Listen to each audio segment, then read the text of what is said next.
Bismillahirrahmanirrahim. Assalamualaikum warahmatullahi wabarakatuh. Hari ini kita kelas 12A akan mulai membuka lagi soal-soal biologi yang terkait dengan TPHBS dan ujian madrasah. Mari kita awali dengan basmalah. Bismillahirrahmanirrahim. Oke, langsung aja. Ini saya mengambil soal dari soal TPHBS tahun 2018-19 karena yang tahun 2019-20 belum ketemu ya, sama beberapa soal dari tryout. Langsung ke nomor yang pertama. Ini ada soal tentang ciri makhluk hidup dari 5 kingdom. Contoh soal di sini adalah dari golongan kingdom Monera, yaitu maaf bukan Monera, ini dari golongan kingdom Protista, yaitu tentang klasifikasi protozoa. Ingat protozoa? Protozoa itu Protista mirip hewan. Coba kita lihat dulu ya. Perhatikan hasil pengamatan preparat mikroskop berikut ini. Hubungan yang tepat antara organisme dan peranannya adalah, yuk yang pertama kita lihat gambarnya. Ini nomor 1, nomor 2, ingat alat geraknya. Jadi protozoa dibagi berdasarkan alat geraknya menjadi 4. Yang pertama adalah rhizopoda. Rhizopoda itu yang ini, dia bergerak menggunakan kaki semu. Rhizopoda disebut juga sarkodina. Ingat sarkodina. Contohnya amuba. Yang kedua ada ciliata. Ciliata yang ini dia bergerak menggunakan silia. Silia itu adalah rambut getar, bulu getar, lebih pendek. Contohnya adalah gambarnya ini kayak sandal ya. Ini adalah paramecium. Kemudian yang ketiga adalah flagellata, nama lainnya adalah mastigopora. Ingat ini kadang-kadang di soal itu disebut nama lain. Ulangi, nama lain dari flagellata adalah mastigopora. Ini flagellnya seperti ini, ukurannya lebih panjang daripada silia. Contohnya ada yang pertama euglena, yang kedua ini adalah gambar trypanosoma. Ini pelajaran kelas 10, silahkan dibuka lagi bukunya. Langsung ke soal hubungan yang tepat antara organisme dan peranannya. Di sini jawabannya adalah kalau nomor A dulu. Nomor 1 itu bergerak dengan flagel betul dan menyebabkan penyakit tidur. Penyakit tidur ini juga betul. Ini namanya adalah Trypanosoma gambiens. Jadi ini jawabannya adalah yang jawabannya tadi yang A.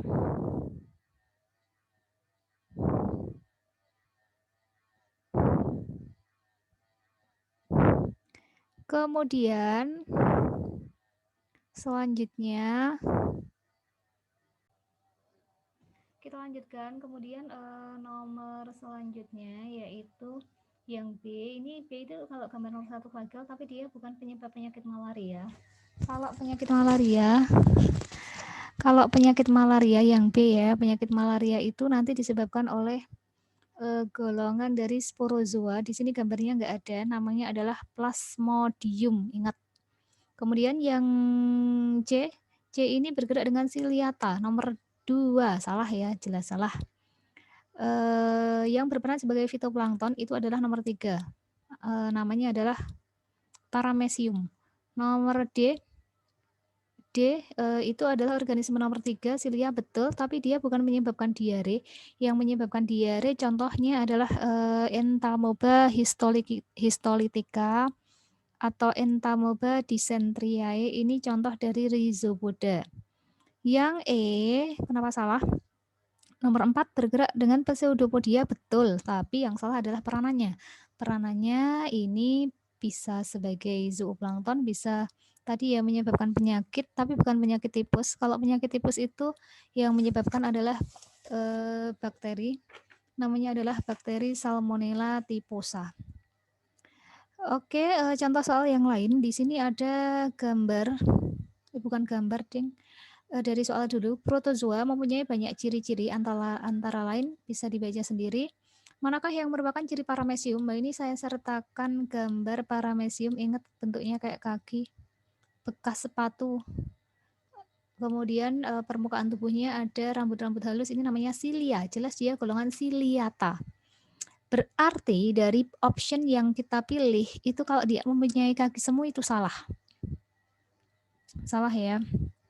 Ini maaf hilang. Ini harusnya A, B, C, D, E. Jadi ini kita pilihnya adalah nomor A. Kemudian C. Kemudian E. Jadi jawabannya adalah yang A. Kalau dia bergerak dengan vagel jelas salah. Kaki semu juga salah. Ini ya, kecuali B dan apa ini? D.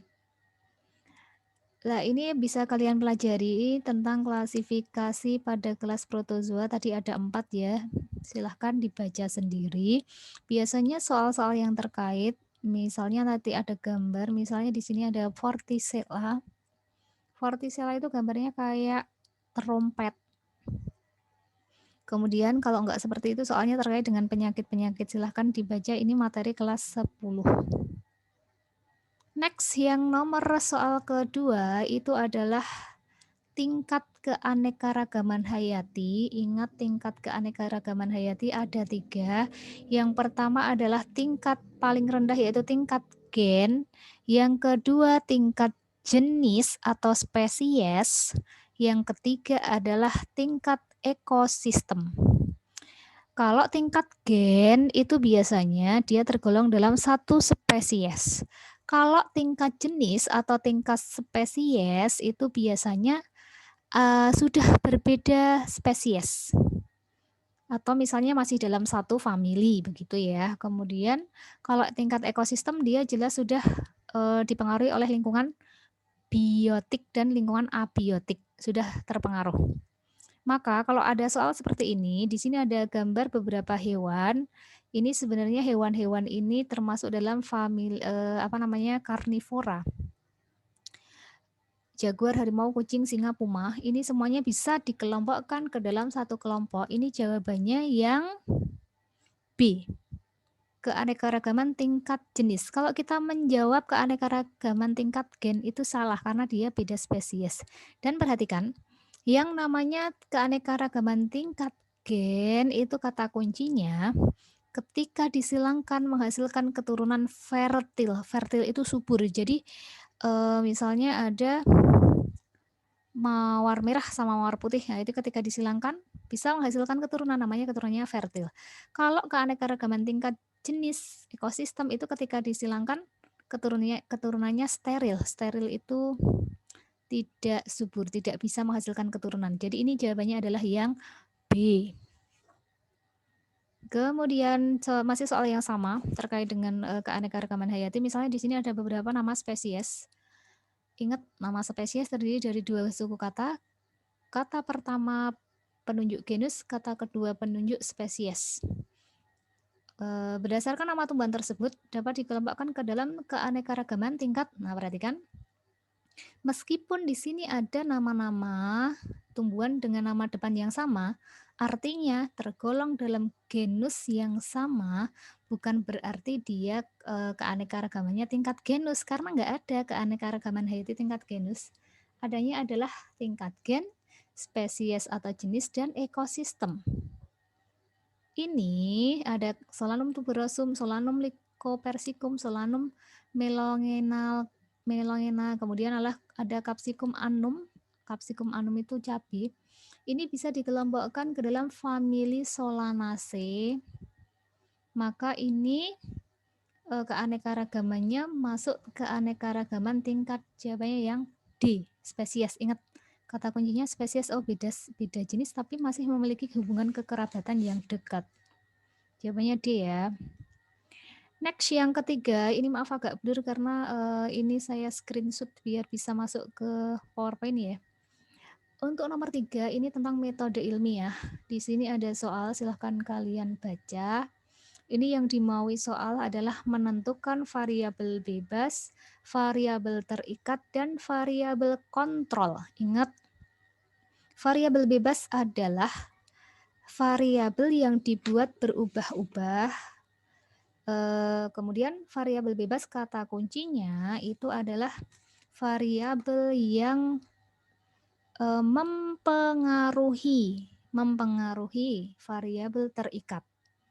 Yang kedua ada variabel terikat. Variabel terikat itu variabel yang dipengaruhi oleh variabel bebas.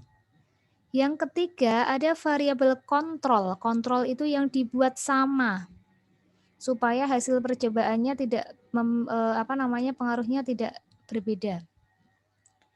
Contoh di sini ada kita baca seorang ahli melakukan percobaan untuk melihat dampak pemberian norepinefrin terhadap peningkatan daya kognitif tikus.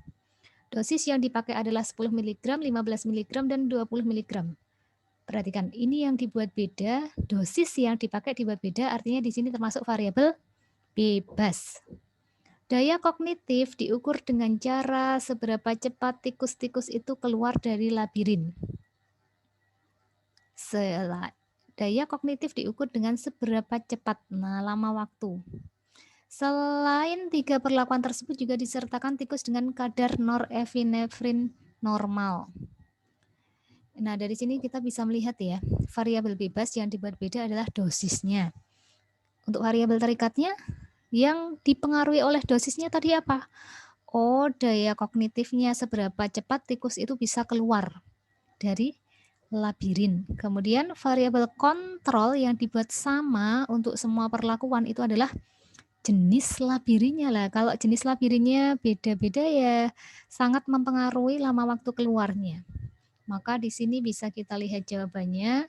Untuk variabel bebas adalah dosis norepinefrin.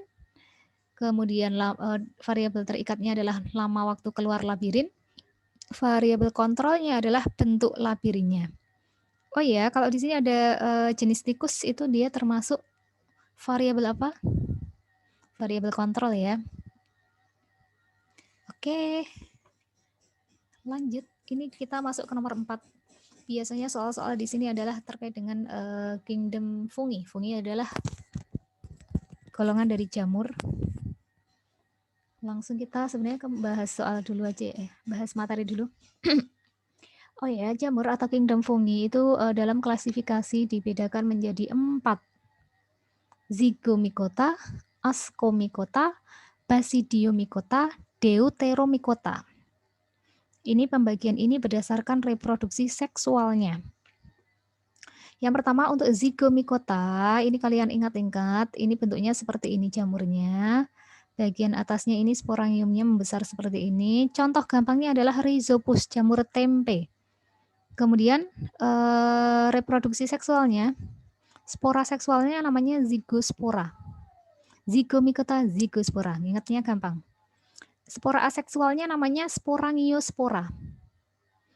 Hifa itu adalah benang-benang halus penyusun tubuh jamur. Senositik, artinya senositik itu hifanya tidak bersekat. Kemudian ini bisa dibaca sendiri contoh yang lain. Yang kedua Ascomycota. Ascomycota spora seksualnya namanya Ascospora. Untuk spora aseksualnya namanya Conidiospora. Oh iya, Conidiospora itu bentuknya kayak yang di ini. Dia kayak gagang sabun jeprak ini ya. Diingat-ingat, hifanya bersekat. Kemudian contoh yang gampang adalah Saccharomyces cerevisiae, itu loh yang untuk membuat ragi tape. Ada Neurospora crassa yang untuk membuat oncom, Penicillium notatum membuat antibiotik. Untuk Basidiomycota mengingatnya gampang, untuk reproduksi seksualnya namanya Basidiospora. Aseksualnya mirip dengan sama dengan Ascomycota yaitu Conidiospora. Hifanya bersekat. Kemudian ciri khasnya Basidiomycota itu punya tubuh buah. Jadi Basidiomycota itu jamur yang sering kita makan. Ada contohnya Volvariella volvacea itu jamur kancing. Ada lagi jamur tiram namanya Auricularia auricula. Ada jamur kuping. Ada Amanita sp, ini jamur beracun. Kemudian yang terakhir Deuteromycota, ini belum diketahui reproduksi seksualnya. Kalau sudah diketahui reproduksi seksualnya, maka dia masuk ke dalam Ascomycota. Contoh dulu Neurospora crassa, itu dulu namanya Monilia cytopila, itu ketika belum diketahui alat reproduksi seksualnya, dulu masuknya Deuteromycota. Tapi setelah diketahui, dia akan dimasukkan ke Ascomycota. Oke, langsung kita balik lagi ke slide yang tadi. Hasil pengamatan terhadap dua jenis jamur. Nah, ini ada jamur A sama jamur B. Langsung saja kita ke sini nih. Nah, ini pakainya Zygospora, yang ini Basidiospora. Udah, jawab aja. Berarti jawabannya yang B. Yang jamur A itu Zygomycotina, yang jamur B Basidiomycotina. Gampang ya. Oke, next nomor 5. Nomor 5 ini adalah daur hidup hewan dan tumbuhan tingkat rendah. Contoh di sini ada daur hidupnya Taenia saginata dan Taenia solium. Kalian ingat enggak ini? Jadi Taenia saginata itu cacing pita yang ada di tubuhnya sapi. Kalau Taenia solium itu di tubuhnya babi. Kemudian ada lagi daur hidupnya Fasciola hepatica, ini cacing hati. Oh ya, kita bahas dulu yang pertama adalah untuk daur hidupnya dari Taenia saginata sama solium sama. Pertama ini dari proglotit dulu ya. Jadi proglotit itu bagian tubuh cacing pita. Jadi tubuh cacing pita itu bersegmen itu berruas-ruas. Setiap ruas namanya proglotit, di mana proglotit itu dalam satu proglotit ada sel telur dan sel sperma. Jadi dalam satu proglotit ketika pecah, dia bisa membentuk individu yang baru. Padahal kita bayangkan segmen atau ruas-ruas pada cacing pita itu jumlahnya ribuan. Wah, ngeri banget ya. Nah, proglotit ini lepas keluar bersama feses, makanya kalau orang membuang feses sembarangan itu kan nggak boleh ya, dampaknya banyak ya. Kemudian misalnya feses terbawa misalnya di sungai atau di aliran air gitu ya. Kemudian masuk ke rerumputan, kemudian proglotit yang mengandung telur tadi termakan oleh hewan. Kebetulan di sini sapi karena Taenia saginata. Kemudian telurnya ini kemudian akan menetas menjadi suatu larva, namanya larva onkosfer, itu ada di dalam ususnya sapi. Nah ini larva onkosfer itu larva yang punya kait, jadi dia bisa menembus, ini jaringan yang lain, bahkan dia bisa masuk ke dalam pembuluh darah. Lah kalau kita bayangkan masuk ke pembuluh darah, berarti dia bisa jalan-jalan kemana-mana ya. Kemudian setelah sampai ke pembuluh darah, si larva onkosfer tadi berubah bentuk menjadi suatu namanya Cysticercus nih, Cysticercus. Cysticercus itu larva yang berada di dalam otot. Ingat, otot yang kita bahas itu bisa otot lurik, salah satunya adalah daging. Nah, larva Cysticercus tadi yang berada di dalam dagingnya sapi, misalnya pada saat memasak itu nggak matang, maka larvanya masih tetap hidup dan kemudian termakan lagi. Nah, siklus hidupnya seperti ini. Proglotit, telur, larva onkosfer, Cysticercus, kemakan lagi. Itu yang Taenia saginata sama Taenia solium. Next yang ini adalah Fasciola hepatica, cacing hati.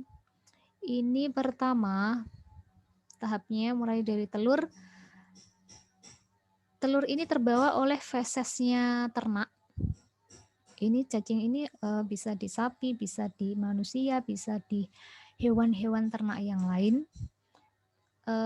Keluar bersama feses, kemudian telur ini kurang lebih nih 8-12 week kemudian akan menetas membentuk suatu larva namanya Miracidium. Larva Miracidium itu larva bersilia, jadi dia bisa berenang-renang kurang lebih ini hari ke-10 sampai ke-12. Kemudian Miracidium akan masuk ke dalam tubuh limnea. Limnea itu ini apa namanya, siput air. Jadi siput air ini berperan sebagai vektor. Vektor itu pembawa. Di dalam limnea atau siput air ini terjadi 3 bentuk perubahan. Sporokista, redia, serkaria. Ingat ini berada di dalam tubuhnya limnea. Kemudian serkaria akan keluar dari tubuhnya limnea membentuk suatu larva namanya metaserkaria. Ini larvanya memiliki alat gerak jadi bisa berenang-renang di air. Kemudian metaserkaria akan nempel pada, misalnya berada di perairan kemudian nempel pada rerumputan, rumputan dimakan lagi. Nah, ini akan berulang terus. Maka kalau untuk memberantas atau memutus rantai kehidupannya si Fasciola hepatica bisa dengan jalan membasmi nih limnea. Karena kalau nggak ada limnea maka tidak bisa terjadi perubahan sporokista, redia, dan serkaria. Ini untuk menghafalkannya bisa dengan membuat singkatan. Temisir calon MC. Wah. Telur. Miracidium. Apalagi tadi ya? Temisir. Sirnya itu Sporokista redia. Calon Serkaria. MC metaserkaria. Temisir calon MC. Telur Miracidium Sporokista redia serkaria metaserkaria. Temisir calon MC. Kita jawab soal. Untuk nomor 5. Daur hidup Taenia solium. Ingat Taenia solium itu pada cacing pita pada tubuhnya si babi. Ini yang ditanyakan adalah tahap X. X itu adalah apa ini? X itu adalah proglutit. Nah, ini jawabannya yang mana antara C sama E? Ini jawabannya kalau kita pilih C, kita baca proglutit matang yang dihasilkan oleh larva onkosfer akan menatap di usus. Apakah benar? Enggak, dia akan keluar bersama telur. Jadi salah.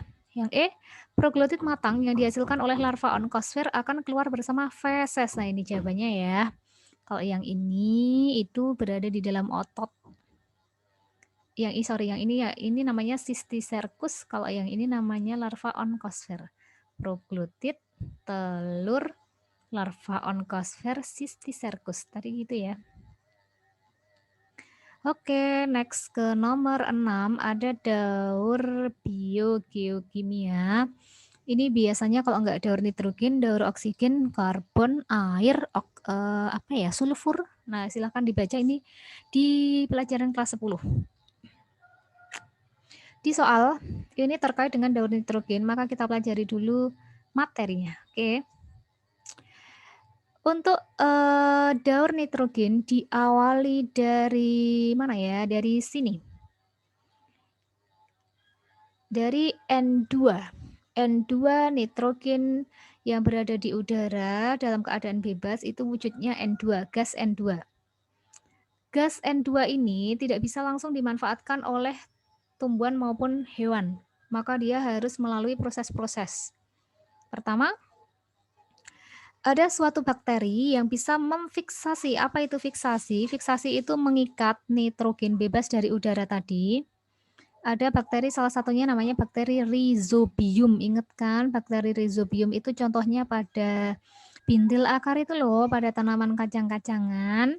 Nah, kemudian setelah difiksasi, tahap selanjutnya N2 diubah menjadi amonia atau amonium. Ini NH4 atau NH3. Prosesnya namanya amonifikasi.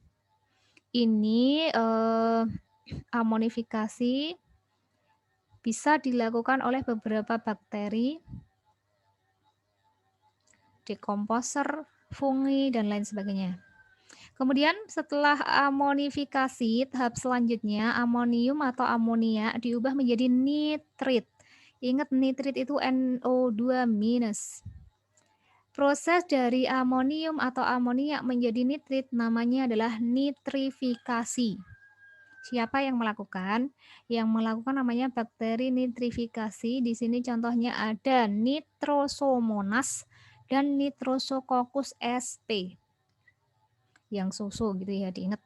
Kemudian nitrit NO2 akan diubah menjadi nitrat NO3 yang mengubah prosesnya namanya nitratasi sebetulnya ya. Bakterinya yang mengubah dari nitrit menjadi nitrat adalah nitrobakter. Kemudian nitrat ini kemudian akan langsung dimanfaatkan oleh tumbuhan. Jadi tumbuhan memanfaatkan nitrogen dalam bentuk nitrat. Kemudian untuk melakukan daur, jadi biar nitrogen di udara itu tetap ada, maka nitrat NO3 ini bisa juga diubah kembali menjadi N2. Namanya prosesnya denitrifikasi. D itu kembali. Nama bakterinya adalah bakteri denitrificans. Contohnya Pseudomonas denitrificans, gitu ya. Kemudian kita balik ke soal di sini. Proses yang terjadi pada tahapan Y, perhatikan. Ini adalah amonium. Di sini NO2 itu nitrat, ini nitrit, ini N2. Berarti di sini pertanyaannya amonium menjadi nitrat, itu prosesnya namanya nitrifikasi. Nah, siapa yang melakukan? Yang melakukan adalah bakteri Nitrosomonas, Nitrosococcus juga bisa. Ini jawabannya adalah yang A. A ya. Yang ini. Oke, next nomor 7. Nomor 7 ini pencemaran lingkungan dan ekosistem. Insya Allah ini bisa dipahami sendiri ya. Usaha paling tepat yang dilakukan untuk menghindari kerusakan lingkungan akibat pendirian pabrik. Ini jelas jawabannya adalah melakukan AMDAL. AMDAL itu analisis dampak lingkungan sebelum dibangun pabriknya. Langsung aja yang gampang kita cepatkan. Ini masih contoh yang seperti tadi. Itu kalau terkait dengan lingkungan bisa juga terkait dengan ekosistem. Di sini ada gambar jaring-jaring makanan. Jaring-jaring makanan itu kumpulan dari rantai makanan.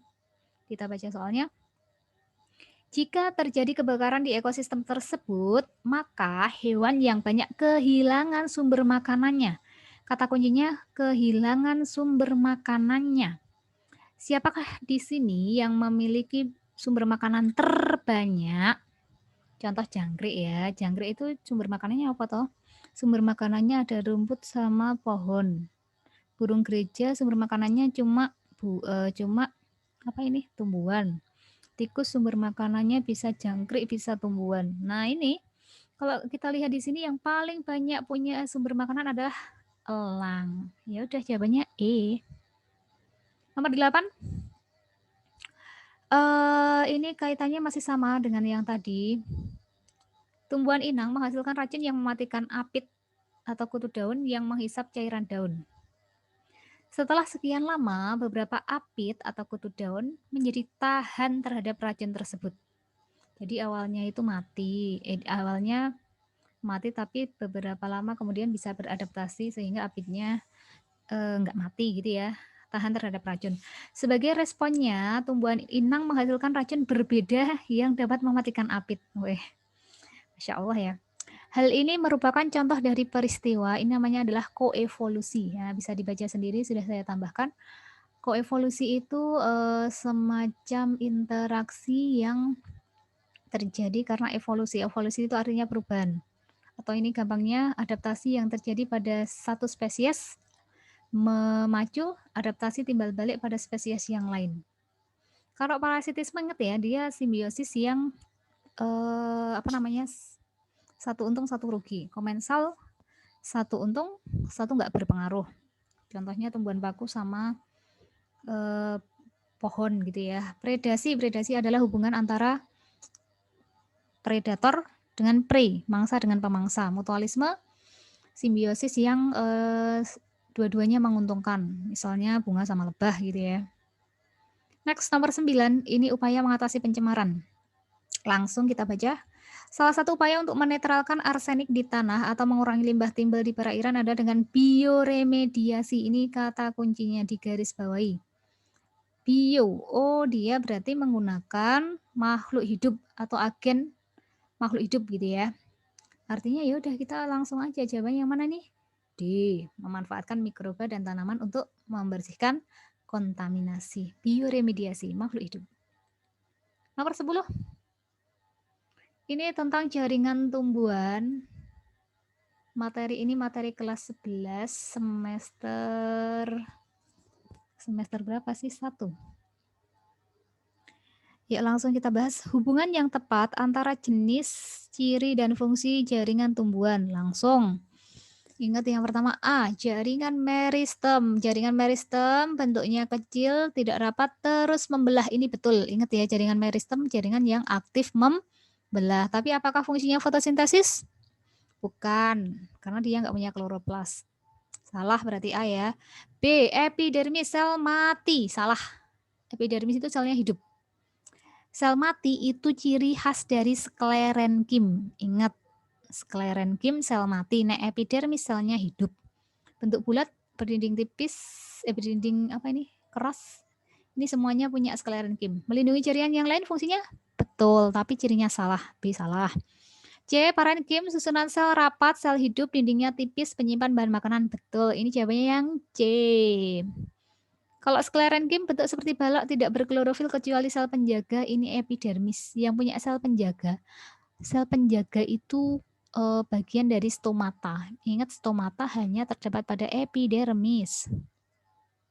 Penunjang tanaman agar kokoh, betul, tapi cirinya salah. E, korteks, sel hidup berdinding tipis dan tidak rapat. Berbentuk bulat, betul. Menyalurkan hasil fotosintesis? Itu bukan. Kalau yang menyalurkan adalah jaringan phloem. Jadi ini nomor 10 jawabannya adalah apa tadi ya? C. Next, ini biasanya soal-soal yang terkait dengan jaringan tumbuhan itu kalau nggak jaringan tumbuhannya sendiri, itu biasanya berkaitan dengan organnya ya. Kita bahas sebentar. Untuk organnya, misalnya di sini ada, saya tampilkan gambar batang tumbuhan dikotil. Kita ingat-ingat lagi, mulai dari paling luar ini ada epidermis, satu lapis sel. Sebelah dalamnya di sini, kursor saya kelihatan ya, ini adalah bagian korteks. Kemudian bagian korteks ini biasanya tersusun atas jaringan parenkim, tadi menyimpan cadangan makanan. Kemudian sebelah dalam korteks ini namanya endodermis. Endodermis itu satu lapis sel, fungsinya adalah mengatur keluar masuknya air. Endodermis ada yang mengalami penebalan, ada yang nggak mengalami penebalan. Yang mengalami penebalan namanya pita kaspari, itu nggak bisa dilalui air. Yang bisa dilalui air namanya sel penerus. Sebelah dalam endodermis ada satu lapisan namanya perisikel. Perisikel ini fungsinya membentuk cabang akar atau akar lateral. Kemudian di dalamnya ini bisa kita temukan ada phloem dan xilem. Di gambar perhatikan xilem yang ukuran selnya besar, phloem di sebelah luar xilem. Xilem ingat nyilem, oh air. Fungsinya mengangkut air. Phloem FF, oh mengedarkan hasil fotosintesis. Bagian yang tengah ini mirip dengan bagian korteks, tapi namanya bukan korteks, namanya empulur. Ini susunannya sama, tadi adalah jaringan parenkim. Oke, yang selanjutnya misalnya di sini ada gambar struktur morfologi dari anatomi, maaf bukan morfologi itu luar. Anatomi dari daun dikotil ini ya. Yang pertama, paling atas ini ada satu lapis namanya kutikula, lapisan lilin yang berfungsi untuk mencegah pengeluaran air yang berlebihan. Makanya kalau tumbuhan yang hidupnya di daerah gurun panas, dia kutikulanya cenderungnya lebih tebal. Kemudian ada satu lapis sel, ada epidermis. Oh ya, Kalau daun itu permukaannya kan ada 2 ya, maka dia ada epidermis atas dan epidermis bagian bawah. Ingat epidermis fungsinya melindungi. Di epidermis bawah ini bisa ditemukan adanya tadi sel pelindung atau sel penjaga, itu bagian dari stomata. Fungsinya adalah tempat keluar masuknya udara. Kemudian di bawah epidermis atas ada sel yang bentuknya memanjang. Ini namanya adalah jaringan palisade atau bunga karang atau tiang. Ini mengandung banyak kloroplas, jadi ini fungsinya sebagai tempat fotosintesis. Next yang bawahnya ini ada susunannya renggang jaringannya. Namanya adalah jaringan bunga karang ini. Dia mengandung sedikit kloroplas. Jadi kalau ditanya tempat fotosintesis bisa di palisade atau bunga karang. Tapi cenderungnya lebih banyak di palisade. Ada lagi yang ini. Yang ini itu kalau di daun itu bentuknya dia urat daun. Tulang daun. Nah, di dalam tulang daun itu ada bagian xilem dan floem. Ingat dibalik. Nek di daun xilem-nya atas, floem-nya bawah. Oke, silahkan bagian akar dipelajari pada slide ini. Nah, ini akar. Gampangnya untuk akar monokotil sama dikotil, pembedanya itu di bagian tengah. Kalau akar dikotil ada berbentuk seperti bintang seperti ini. Ingat yang di dalam adalah xilem. Ini adalah xilem. Di bagian luarnya adalah floem. Ini letaknya teratur antara xilem dan floem. Tapi kalau yang monokotil itu letak xilem dan floemnya tersebar. Jaringannya silahkan dibaca sendiri. Oke, next untuk selanjutnya nomor 11 adalah jaringan hewan. Wah, ini jaringan hewan ini kelas 11 semester 1, ada jaringan epitel, ada jaringan darah, ada jaringan otot, jaringan tulang, jaringan banyak banget ya, dibaca sendiri. Langsung ke contoh soal. Ini ada gambar lambung. Di sini ada ditunjukkan X sama Y. Kita lihat ya. Yang X ini adalah otot. Yang X ini adalah otot, maka dia fungsinya terkait dengan gerak peristaltik. Gerak peristaltik itu gerak meremas-remas makanan. Kemudian yang Y di sini adalah epitel. Karena dia jaringan epitel, maka fungsinya salah satunya adalah sekresi getah lambung. Ini jawabannya adalah yang C. Silahkan jaringan hewan dipelajari, terutama jaringan epitel, macam-macamnya, di mana letaknya. Silahkan dibaca ya. Next nomor 12 ini tentang sistem organ pada manusia. Contoh di soal di sini ada sistem pernafasan. Ini gampang banget, ini SMP juga ada ya. Langsung di soal di sini nomor 1. Wah, jelas ini adalah bagian trachea. Trachea bercabang menjadi 2, namanya adalah bronkus. Bronkus bercabang banyak, namanya bronkiolus. Ujungnya ada alveolus. Maka kalau ditanyakan seperti ini, nomor 1 adalah trachea. Nomor 2 ini bronkiolus, nggak mungkin bronkus ya, bronkus di sini. Yang ini adalah sekat yang membatasi rongga dada sama rongga perut, namanya adalah diafragma. Jadi jawabannya adalah E. Masih sistem organ, saya cari contoh soal yang lain. Misalnya di sini ada gambar jantung. Kita baca soalnya. Kerja sistem jantung dikontrol oleh, maaf saya baca lagi, kerja sistem peredaran darah dikontrol oleh jantung yang memompa darah sehingga dapat beredar ke seluruh tubuh melalui mekanisme sistol dan diastol. Berdasarkan gambar jantung, peristiwa diastol terjadi ketika mana? Apa itu sistol, apa itu diastol? Contoh misalnya dalam pengukuran apa namanya, tensi itu loh, kan ada misalnya 80/110 atau 80/120. Maka angka yang 80 yang atas itu adalah namanya tekanan sistol. Yang bawah namanya diastol.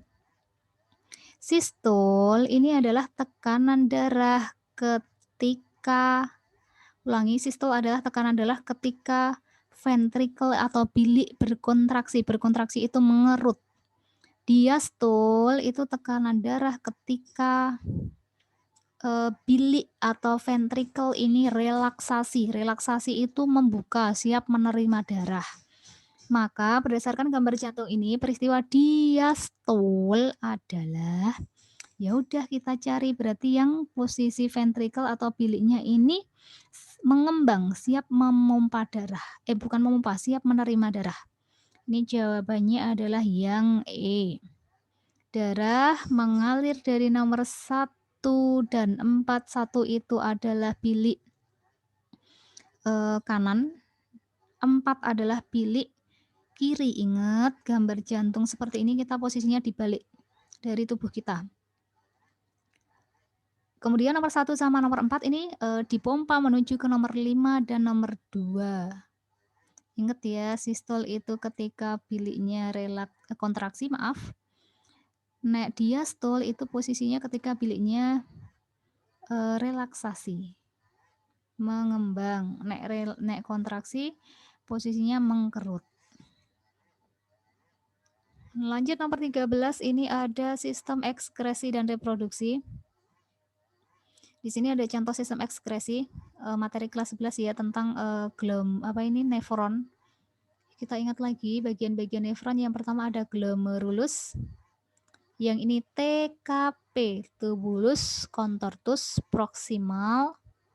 Ada lengkung Henle. Kemudian ada yang ini adalah TKD. TKD itu tubulus contortus distal. Yang terakhir di sini adalah TK. TK itu tubulus collectivus. Pertanyaannya, jika urin seseorang diuji dengan larutan Benedict, benglumata, Benedict, glukosa, merah bata. Uji glukosa ya. Glukosa, ingat. Kemudian dipanaskan dan menghasilkan warna merah bata, menandakan kerusakan. Ini jawabannya adalah yang Y. Bagian Y rusak sehingga tidak mampu mereabsorpsi glukosa. Ini jawabannya yang C. Jadi kita ulangi lagi ya, yang di sini ini adalah glomerulus, itu fungsinya filtrasi, penyaringan. TKP reabsorpsi. Yang TKD augmentasi. TK kolektivis itu untuk menyalurkan dari berbagai nefron menuju ke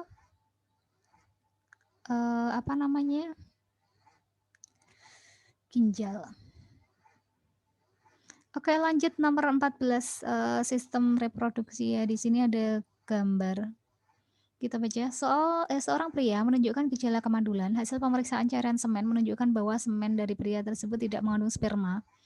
Hasil analisis hormonal menunjukkan bahwa kadar testosteron dari pria tersebut normal. Berdasarkan hal tersebut, kemandulan pada pria tersebut disebabkan kelainan pada, ini langsung aja kalau ada soal seperti ini kita lihat bagannya. Oh, yang pertama ada sel Leydig. Sel Leydig itu suatu sel yang menghasilkan hormon testosteron. Tadi normal, berarti dia nggak apa-apa sel Leydignya. Yang kedua ada sel Sertoli. Nah, ini sertolinya ini fungsinya adalah memelihara sperma dan memberi nutrisi. Maka kalau sel sertolinya mengalami kelainan, maka pembentukan spermanya juga akan mengalami kelainan. Jadi jawabannya adalah yang A. Kalau epididymis itu letaknya di atas testis. Saluran panjang berkelok-kelok tempat pematangan sperma. Ya, silahkan dipelajari organ-organ reproduksi baik pada perempuan maupun laki-laki. Next, nomor 15, ini kelainan dan penyakit sistem organ. Ini contohnya ada gambar otak manusia. Perhatikan gambar sistem saraf berikut. Kerusakan bagian X menyebabkan, nah ini kita pelajari dulu otak. Ini sistem koordinasi ya. Otak manusia itu dibagi menjadi beberapa lobus atau bagian. Yang pertama yang ini, depan, bagian dahi. Ini namanya adalah lobus parietalis. Lobus parietalis itu kaitannya dengan memori, kemudian kaitannya dengan berpikir. Maaf ini frontalis, sorry. Ini ulangi frontalis ini kaitannya dengan berpikir, memori gitu ya. Yang ubun-ubun di sini ini namanya lobus parietalis. Lobus parietalis itu berkaitan dengan pembauan, rasa, sentuhan ada di ubun-ubun sini. Yang selanjutnya di sini ini otak besar bagian belakang namanya adalah lobus occipitalis. Occipitalis ini berkaitan dengan penglihatan. Yang selanjutnya ada lobus di sini dekat telinga, di sini namanya lobus temporalis bagian pinggir, itu berkaitan dengan pendengaran dan memori. Kalau yang ini adalah otak kecil, ini berkaitan dengan keseimbangan kerja otot dan organ. Kemudian yang di sini adalah ini adalah sumsum lanjutan, medula oblongata, ini berkaitan dengan pengaturan denyut jantung, apalagi pelebaran dan penyempitan pembuluh darah, gerak-gerak tak sadar yang lain. Jadi kalau ada pertanyaan seperti ini, X, ingat X ini lobus occipitalis, penglihatan gitu ya. Jadi jawabannya yang D. Ada lagi berkaitan dengan kelainan dan penyakit pada sistem organ. Di sini ada gambar sistem pernafasan. Gambar X ini jelas dia menunjukkan bagian bronkus. Ya udah, berarti jawabannya yang E, bronkia, bronkitis. Kalau pneumonia itu dia alveolusnya itu terisi cairan. Jadi ada cairan di dalam alveolus. Kemudian kalau pleura itu selaput yang membungkus paru-paru. Ini peradangan pada pleura namanya pleuritis. Kalau asfiksi itu bukan di trachea, tapi asfiksi itu di permukaan paru-parunya. Jadi tidak bisa terjadi difusi oksigen dan CO2. Ini biasanya terjadi pada orang yang tenggelam, jadi kesusahan nafas begitu. Laring itu pangkal tenggorokan. Ini penyebab radangnya, penyakit radangnya namanya laringitis. Oke, jawabannya tadi E. Kemudian nomor 16. Ini ada soal apa ini? Uji tabel hasil uji laboratorium darah seseorang. Ini kalau ada soal seperti ini, kita baca satu persatu tabelnya, kita lihat. Oh, hasil dan nilai rujukannya, yang mana yang kurang, yang mana yang lebih. Kalau kita amati di sini, jumlah yang nggak normal adalah ini, kolesterol. Ini melebihi ambang batas. Wah, di sini ada HDL dan LDL. Kita bahas ya. Jadi di sini yang nggak normal adalah kolesterol. HDL-nya normal nggak ini? HDL-nya 47, padahal nilai rujukannya lebih dari 35, artinya dia normal ya. HDL itu adalah apa namanya? Kurang dari, lebih dari ya. HDL itu adalah kolesterol baik. Jadi semakin tinggi semakin baik. Dia fungsinya mencegah penyumbatan pada pembuluh darah. Kemudian kalau LDL itu kolesterol jahat.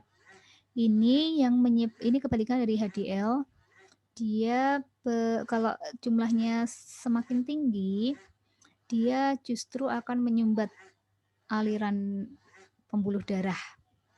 Menurut hasil analisis dokter, jika tidak segera mendapatkan penanganan serius, kemungkinan pasien dapat mengalami kelainan faal jantung. Kelainan tersebut, nah ini kita bahas ya, ini jawabannya adalah aterosklerosis. Ingat, aterosklerosis itu adalah penyumbatan pembuluh darah arteri karena kolesterol atau lemak. Ini jawabannya B, karena tadi dilihat di sini kolesterolnya lebih. Kalau arteriosklerosis itu penyumbatan pembuluh darah arteri karena zat kapur atau kalsium. Hemofilia itu kelainan pada genetik pada darah, di mana darah itu sukar membeku. Trombus itu adanya penyumbatan pada pembuluh darah. Ini disebabkan karena adanya kepingan atau bekuan darah. Jadi darahnya itu ada yang membeku kemudian menyumbat. Oh ya, satu lagi ada yang menyebabkan sumbatan, tapi berasal dari benda asing pada pembuluh darah itu namanya embolus. Kalau hipotensi itu tekanan darah rendah. Kalau hipertensi, tekanan darah tinggi. Ini tadi jawabannya yang B.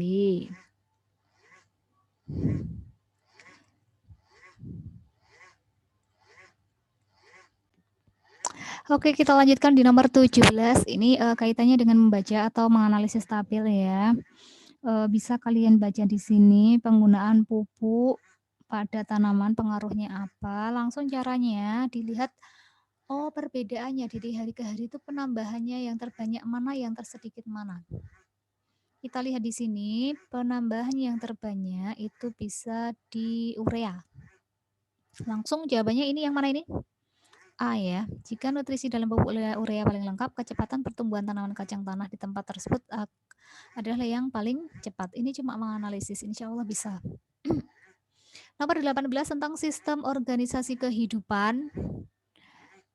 Ini kebetulan di sini contoh soalnya adalah organel sel. Masih ingat ya, ini materi kelas 11 semester 1. Langsung nomor 1 ini dia mirip RE tapi agak jauh, namanya ingat badan Golgi, bagosi, badan Golgi, sekresi.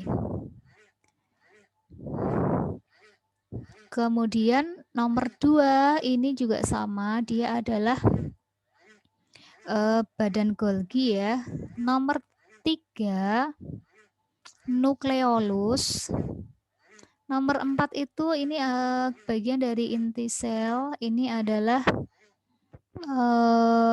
kromatin. Kromatin itu kromosom yang bentuknya seperti benang-benang ruwet gitu ya. Kemudian yang nomor 5 bentuknya kayak sosis dikasih mayones. Ini adalah mitokondria. Mitokondria respirasi sel. Jadi jawabannya yang C. Ingat ya, untuk soal seperti ini ingat-ingat sel, bagian-bagian organel sel. Kalau dinding sel jelas dia bukan bagian dari sel hewan. Kalau ribosom risin sintesis protein betul, tapi ini jawabannya yang C. Nomor 19 tentang sintesis protein. Ingat, sintesis protein ini ada 2 tahapan. Yang pertama transkripsi, baru kemarin ya dipelajari sendiri. Transkripsi itu fotokopi, ibaratnya gitu ya, penyalinan kode genetik DNA menjadi kodon oleh mRNA. Yang selanjutnya ada translasi. Translasi itu adalah penerjemahan kode genetik menjadi asam amino, gitu ya. Di sini melibatkan 3 jenis RNA. Yang pertama adalah mRNA atau RNA-D, RNA duta. Yang kedua ada rRNA, RNA ribosom. Yang ketiga ada tRNA, berkaitan dengan translasi. Langsung, proses sintesis protein dimulai dengan proses transkripsi, yaitu DNA mensintesis RNA duta atau mRNA. Tahap selanjutnya, A. DNA meninggalkan nukleus. Ini salah, yang meninggalkan bukan DNA, tapi sudah bentuknya RNA. B. RNA duta meninggalkan nukleus melekat pada ribosom dalam sitoplasma. Jawabannya B ya. Langsung aja jawabannya B. Oke, nomor terakhir, nomor 20, ini tentang proses metabolisme.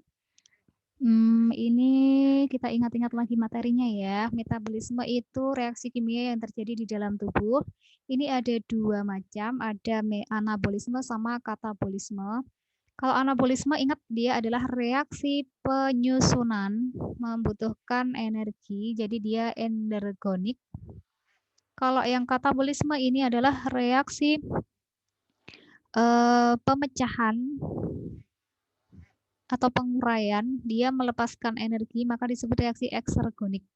Contoh anabolisme ada fotosintesis. Nah, kemarin fotosintesis sudah kita bahas ya, ada reaksi gelap, reaksi terang, reaksi ada siklik non siklik, silahkan dipelajari tahap-tahapnya, diingat-ingat lagi. Kemudian ada lagi katabolisme, contohnya respirasi, kemarin kita sudah bahas ada respirasi aerob dan anaerob. Aerob meliputi glikolisis, siklus Krebs, Oh ya, ada reaksi antara namanya adalah DO, dekarboksilasi oksidatif. Setelah dikleskrep si isooksulfumau gitu ya ngapalkannya. Kemudian transfer elektron ini dipelajari berapa jumlah ATP-nya, ininya digaris bawahi. Untuk respirasi anaerob disebut juga dengan fermentasi. Ini sedikit menggunakan oksigen. Ada fermentasi alkohol, fermentasi asam laktat, dan fermentasi asam cuka. Nah, ini berdasarkan soal contohnya, perbedaan antara fermentasi alkohol dengan fermentasi asam cuka yang benar adalah A. Kalau fermentasi alkohol, dia kondisinya anaerob. Tapi kalau fermentasi asam cuka, kondisinya aerob. Ini jawabannya A, salah. B, pelakunya ini kebalik. Kalau fermentasi alkohol pakainya Saccharomyces cerevisiae atau ragi. Kalau fermentasi asam cuka pakainya Acetobacter aceti. Kebalik, jadi salah. C, bahan bakunya glukosa, yang ini glukosa. Salah ya. Kalau alkohol benar pakai glukosa, tapi kalau asam cuka itu glukosa akan diubah menjadi alkohol. Jadi bahan bakunya alkohol kalau ini. Jawabannya ini D. Senyawa hasilnya alkohol plus H2O, kalau ini asam cuka plus CO2. Reaksi kimianya juga terbalik. Ini jawabannya yang yang D. Mungkin pembahasan nomor 1 sampai 20 ini saya cukupkan dulu. Nanti di part yang kedua ada pembahasan nomor 21 sampai 40. Mudah-mudahan kalian bisa memahami dan semoga bermanfaat. Tetap semangat. Bismillahirrahmanirrahim gitu ya. Jika ada yang belum jelas silahkan boleh chat atau boleh menghubungi saya. Insya Allah kalau saya bisa membantu, saya bantu gitu ya. Kalau saya nggak bisa membantu ya saya carikan dulu. Alhamdulillah kita akhiri. Saya tutup. Wassalamualaikum warahmatullahi wabarakatuh.